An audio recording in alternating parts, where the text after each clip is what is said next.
I'll lead off. You want to talk about your brand? Your brand's pretty fun. I think we did something pretty cool with that this year. So I'd love to get your thoughts. How do you feel about your new brand? So a couple things, and thanks for asking. And you guys did a tremendous job. But let me tell you why you guys did a tremendous job. Right, the brand looks good, the photos are amazing, the look and feels good. But anytime you're expending time, effort, and energy on a project, you guys treated me as a client, so I had that experience just like our clients, and the client experience was really good, right? Because one of the things that I felt throughout the process is that you guys had a direction that you wanted to take with my brand and a way to create an authentic vision for what I wanted to do. But you were very collaborative with me throughout the process, right? Because we had a lot of back and forth, right? I didn't love everything. And then I have lots of ideas and all my ideas aren't good. So one of the compliments I would say in terms of the process of the brand is when I did have a question or I did have an idea of how to do something, you created alternatives. You tried to directionally understand what I wanted. And even if it would maybe take it out of budget or really create a timeline impact without significant benefit, you walked me through it by giving me options. And that made me feel good about the ultimate direction that you guys wanted to lead me to. So yes, the site Good. looked amazing, but I'm more impressed with the process and the leadership you guys showed at each step of the way. It's funny you say that because we had a meeting with a client recently, and one of the things that always gets brought up in our design process is like, okay, what's our opportunity for feedback? How do we collect that information? How do we implement it across like the designs or development? And it's one of those things like we kind of bake in like part of our system. It's like, okay, we have these review sessions. This is usually when they occur. That's kind of what our structure is. And a client asks like, okay, well, if after that review session we're still not really feeling it, we still don't like it, like what do we do? And I kind of went back to him. I said, I mean, listen, if it takes 3 or 4 attempts to get the website, to get the social graphic, whatever it is, to the point that makes you happy, so be it. The goal is to design a product that works for you, that is accomplishing your business goals, but also you're just happy with, like, you're proud to show that to someone else. Because ultimately at the end of the day, if it's working and you're still not proud of it, it's probably not something you're going to share and really use to maximize the efforts that we put into it. You really need all of that stuff to come together for it to really be successful, and for it to work with like the social strategy that you put together, any marketing strategy that you put together. All of those are pillars to a greater process. So like I'm very happy that you're happy with the web design and everything. And I think that's just like the first step, like that's one of the keys to like really unlocking the full brand and using it, the best way we can. The other thing to extend on that is happiness is different with each client.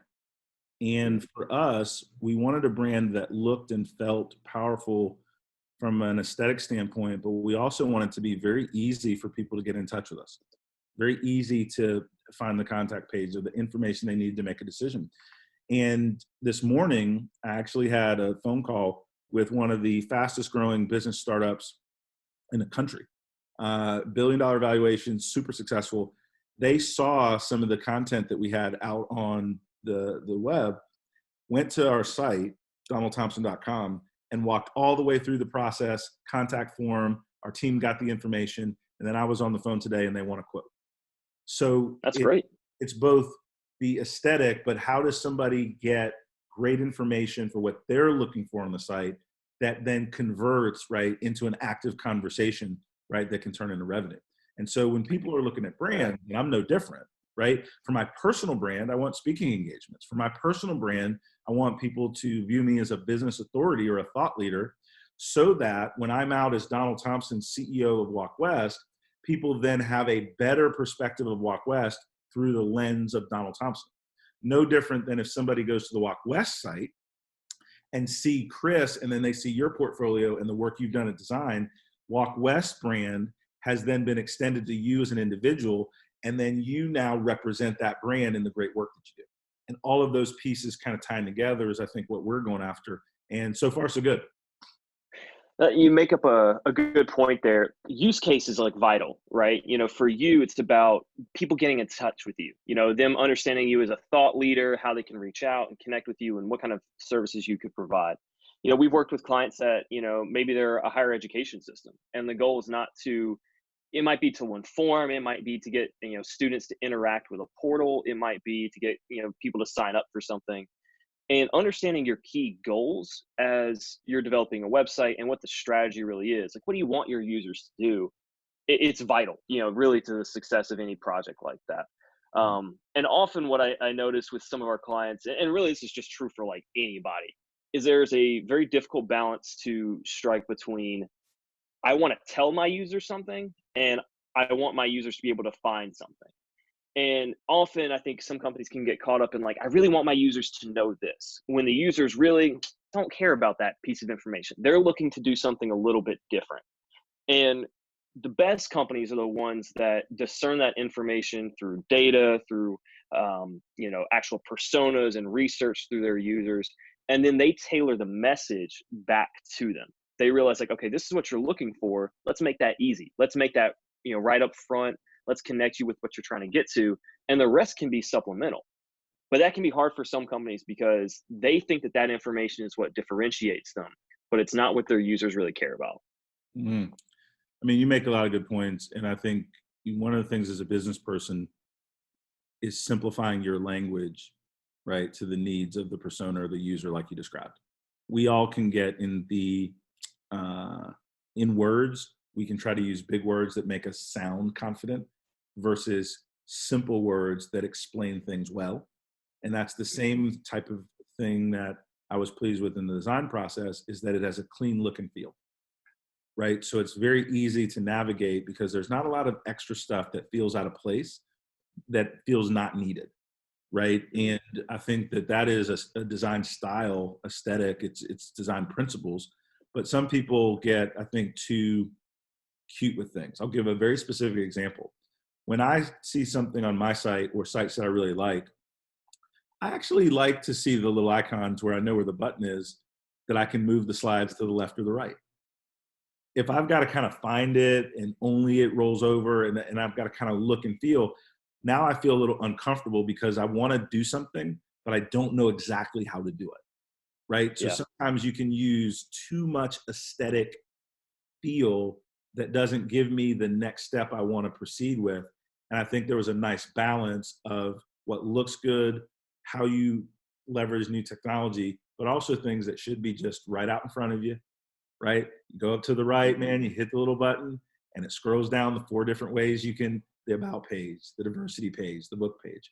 And so the simplicity in the UI, I think, is the elegance, is what I'm really trying to say. Yeah, I mean, you bring up what we in the UX field call cognitive friction. If I have to struggle to figure something out about the website, odds are that either A, I'm just leaving immediately, or B, I'm not going to bother to figure it out. And then all that content that you put in there that you wanted to show people, they're just not going to engage with. So it's either you're wasting your time and money producing that content because they can't engage with it, and two, it's just not landing the message that you want it to land. And so one of the battles that I think we fight sometimes with clients is that we can design something very clean, simple, that's easy to use, and a client might look at it and say, you know what, just it's not that impressive. It doesn't really grab me. I'm not feeling it. And on one hand, like I get it, you want something that's going to blow them away at every turn. But on the other hand, you have to account for if we do something that's just like completely unique and no one's ever seen before, our users going to know what to do with it? Are they going to look at it and think, you know what, I don't know what's happening here, I'm just going to skip it? So there's always that balance of it has to look incredible and like something no one's ever seen before, but it also has to be very intuitive and easy to use. And the timeline of that second part is fast, and it's getting shorter by excuse me, it's getting shorter by the day. People's attention spans are shrinking and shrinking and shrinking. So if they see something they don't understand, they're just, at this day and age, they just scroll past it. Yeah, And that honestly creates a lot of content that can just be wasted. And you're trying to get that message to your users, but they're just not going to see it. that makes sense. All right, so let's talk about accessibility. Obviously, that's a huge thing for WalkWest. It's become a big initiative for us in 2020. Why do you see it as important from a business perspective? Because I have my thoughts about it from a design perspective, but I'm curious to hear what you think. you know, from a business perspective, you're always trying to expand your audience and delight your customers, right? And if you don't take into consideration that I think it's like 20 to 25% of our population is low vision. And so if you don't take that into consideration when you're building a site, when you're building out, for example, the graphics in a presentation, and you don't really create the tagging so that automated readers for people that are low vision work well, then you're really limiting your audience's ability to engage with your brand. And ultimately, right, to grow and engage a brand, you want as large a community as possible to feel great about working with you. And it's harder for people to feel great about working with you if they don't understand what you're communicating. And everybody learns differently. Everybody processes information differently. So great design and great UI, to me, has accessibility at the forefront.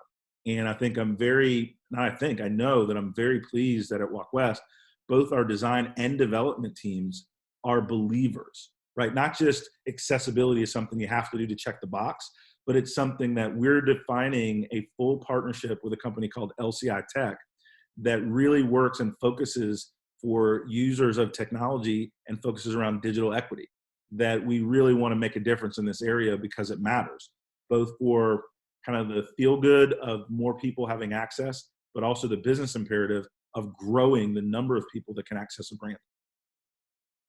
Yeah, personally, I think of, anecdotal stories about people I know who were unable to access like certain tech platforms or websites or things like that. And the more that my parents' demographic gets older and is less accustomed to certain technologies, I just see that more and more. And I realize we are cutting out demographics that are maybe less accustomed to some of that technology.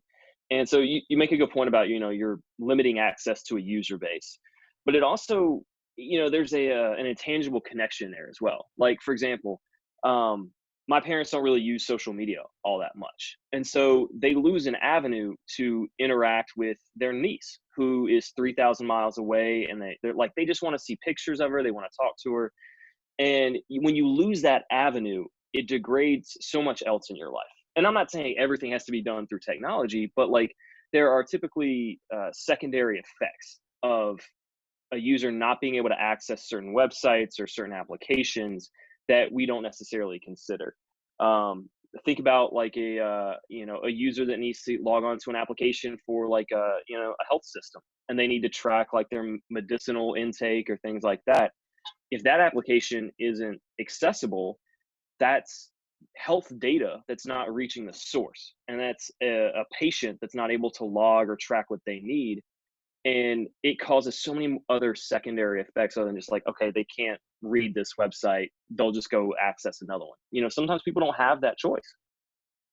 That's right. I mean, it's like you mentioned the secondary effects, because a lot of times we're always focused on the things that are right in front of us. And when you take your brand to a broader audience, it's a humbling thing because you think about things differently than you have before. And the more you spend time with that broader context, I think it helps you as an individual become more of a whole person, and it helps our business. There's a high percentage of millennials and Gen Z folks that choose the organizations they work with and buy from based on diversity and inclusion, based on things like accessibility, based on the good you do in a community. So for us, accessibility is a lot of things, but it's a way to do something that's the right thing to do, has a business value, and helps other people. And so for that's all good with me. Yeah, I mean, to be honest, it just feels obvious, right? Open up your tech, open up your product to more people, make it accessible so that more people can engage with your brand, so that you can learn more about your users, and so that you can make a better product. And the thing sometimes it feels too obvious. Yeah, it is obvious. And for the hardcore business guy, we're going to help you not get sued. Yeah. There is this thing, right? The ADA compliance and the laws and the regs, right? So if all the other stuff we said for the first 5 minutes didn't get you, right, we're going to help you not get a lawsuit. Always crucial detail. Close the deal. Right. Oh man. So like in our design process, as we build that out, we talked a lot about how we design websites a little bit earlier in the branding for your website, but then incorporating that accessibility, like we had to make that part of our process. Like when we have collaboration sessions, it's not just about getting other people in the room and kind of talking it through. It's also about getting different perspectives because often like I see things through my lens and my experiences in life have shaped that lens in a certain way. But people have all been shaped in different ways throughout their lives. And so to get a bunch of different people in the room that can weigh in with different perspectives, it allows you to catch things that you may not have caught before. And it enables, I think, better production and just more accessibility in your product. I wonder what you think about collaboration and the value that that brings. So I think collaboration is, it is a business imperative for you to survive in the future, is what I think about collaboration. We're not good enough, smart enough as individuals to to identify, articulate, and execute on the big ideas that our clients have as soloists. We have to have a team of people that can look around the edges so that the client can have total confidence that no, we didn't catch every single thing. We're not superhuman, but that we really thought through what was in the best interest of their firm from every angle that was possible, right? So that we're giving them the best, most informed advice from our data scientists, looking at personas from a data perspective, from our social storytellers, from our video team, to our design team, to our business development and our consultants, and that we're all bringing that knowledge to bear on what's best for the client and keeping the client at the center of everything we do. That's real for us. And in order to really mean that, that means you do look inside your company for knowledge. But another thing I'll tell you, Chris, that has really helped me with Walk West as we've grown, but my career in general, is I talk to experts about everything I do before I form any kind of hardcore opinion. I was looking at some research for diversity and inclusion, and there was a couple of things that I really wanted some outside input in terms of how I wanted to use in my talks and my speaking and different things. So I talked to Dr. Deborah Stroman at UNC, and I had an hour conversation with her about how she looks at race and how she communicates topics on race to executives. So it's not just what she knows, but how she delivers that information in a way that is sticky, that lasts. And because I had that conversation with her, I was smarter. I'm better. I'm stronger in what I'm doing. I remember being on an interview, and I was talking about what we're doing with LCI Tech and accessibility. And I didn't know whether I should use the word disabled. Should I use the word low vision? So I text John Samuels, our partner, who is low vision. And he said, Don, right now I use blind or low vision. But right now I'm really using low vision because it's not just people that are 100% blind. It is people that are older that are losing their vision. It is me at 48 years old that I had to put on some glasses now, right? I thought I was a rock star, all good, had my LASIK like 10 years ago. And now I got to wear glasses and I'm seeing before my eyes that my vision is getting a little less and less. But I asked John the right way to phrase something for a demographic that he knows intimately. And then I became stronger. And so collaboration inside of our company, I think, is a powerful tool, and diversity helps that so, but also external so that you don't live in that kind of groupthink of the way you do things at Walk West. I like outside counsel as well, but I'm a big believer in having the most knowledge weapons you can to go into the battle in the new economy. Yeah, I love going to like a trusted expert on a topic or whatever it is. If I'm trying to speak to it, I've got an uncle who has a saying that he's not the sharpest tool in the shed, but he's far from the dullest. And I think that's a pretty appropriate way just to approach life. If I'm walking around thinking that like every idea I have, this is what we're going to do, this is how we should speak to it, this is the strategy that's going to work, I'm going to miss out on a lot of valuable insight from a lot of other people that can contribute in ways either I'm not looking for or I'm not opening myself up to. Yeah. And I think a good company is one that opens itself up to experts and says, like, you know what, we don't know, but we're willing to listen to you to learn. We're willing to expand our knowledge base because we feel the insight that you provide is valuable.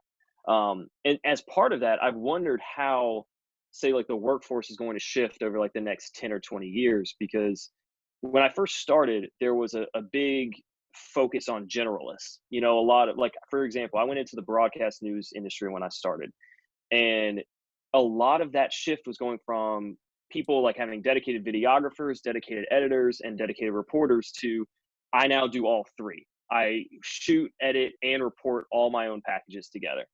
And while that was really good, the expertise in each one of those individual fields I found started lacking, because the time that a reporter would put into like writing his stories, he now had to cut that out and say, all right, now I have to go edit it, or I have to shoot that as well. You started losing that perspective that, you know, an expert videographer might see a shot and think, you know what, this could be really, really cool. I'm going to take this shot right now. Where the reporter might say, I don't have time to do that because I have to do the interview, I have to edit it, I have to, you know, record it, and I've got to get it up for the 6 o'clock news. So as generalists became more popular, that expertise level started scaling back. And now, as I've started out into like the software design world, you know, obviously working on websites and applications, I've noticed that that expertise is starting to shine through again. You see people who say like, you know what, I specialize in product design. I don't do websites. I don't do social media. I don't do any of that. I develop and design applications, and I do this one thing very, very well. And for some companies, for some people, that works extremely well. Some people still prefer the generalist, but I think it's something we're going to see a little bit more flexible over time. Yeah, I would agree with you. I think that, you know, if an executive is signing off on $100,000, $500,000, $1 million project, she needs to feel that the company has the scale to do the big thinking and the mundane details for execution. So Mhm. what she's going to want is that there's a blend of generalists and experts on the team to run her project. And it's really clear that people in that project team are identified appropriately. And so you may have an expert in social media and their writing term is short form writing, but that's not going to be the same person that writes the article or the white paper or the ebook. And so one of the things that we're finding and bringing to bear is we have a very strong base of talent within Walk West, but we're getting more comfortable with reaching out to specific experts that we need to drill down into certain areas. Say, for example, SEO. There's a good broad range of SEO capabilities that we have as a company. And then there's a couple of guys and ladies on tap that are absolute rock stars in SEO. And they can take it at whatever technical depth the client wants. And so clients expect us, for them to be successful, for us to be able to bring both to bear at the right time, the right tempo within a particular project. Well, it's like a precision execution of a project. It's not just about having the talent available and like, let's see what we can create. It's about understanding that we have to execute X, Y, and Z, and we need these people to accomplish each one of these steps. And then you can, like, once you have that solid plan in place and the people and the experts that can execute it, I think you're so much more efficient. You're going to produce something of so much higher quality. And ultimately, the client is going to be so much happier and much more willing to spend more money with you or keep coming back for whatever it is that they need. 100% right. Totally agree. What other points of design do you feel like you've experienced through your branding? So I appreciate that very much. You know, when you're building out a brand, and this is whether a company or an individual, you want to have all the different touch points for your clients look and feel the same. And so I didn't really understand that completely. I was like, hey guys, I need a new website. And the team and Chris, you guys were really gracious with this, right? Like you said, well, yes, you do, but here's like a portfolio of things that will build out a brand. And so there was a newsletter template that was built out. There was a PowerPoint template that was built out. There was a logo for, as I started using Zoom more, that I'll use a different logo. You guys were very thoughtful in looking at all the different points of interaction with potential clients and partners and making sure that brand elements were very, very consistent. And that's one of the reasons when I'd have a big idea or wanted to do this or that, we were like, that might look good on the website, but how is that going to look on a mobile application? How is that going to look on a business card? How's that going to look on your newsletter? You need to make sure that your brand consistency on the website transitions to all those other elements. Once you guys taught me that, explained that, I was able to just get right on board kind of with the way that we need to holistically think about the brand. And so overall, I'm a really happy camper, and I have a pretty high standard because I look at all different folks that are out there. And I'm like, I want that. This person's got 40,000 followers, build me like that, right? And so I'm bringing all these examples, and you guys were able to hone it down and really produce something that not only works for me as an individual, but now that we can replicate this leadership branding process, and we can now bring this to other clients. And part of our strategy is that if we can develop great relationships with business leaders in our target market and help them with their personal branding and style, that typically is going to lead to other elements of working with their companies and other ventures as well. And so I was pretty much kind of the guinea pig, for lack of a better term, in how we could create a financially smart package that executives and aspiring thought leaders could tap into. And I think it's going to be good for them, but it's also going to be a great way for us to do business development and learn from more people. Yeah, what you described is brand integrity.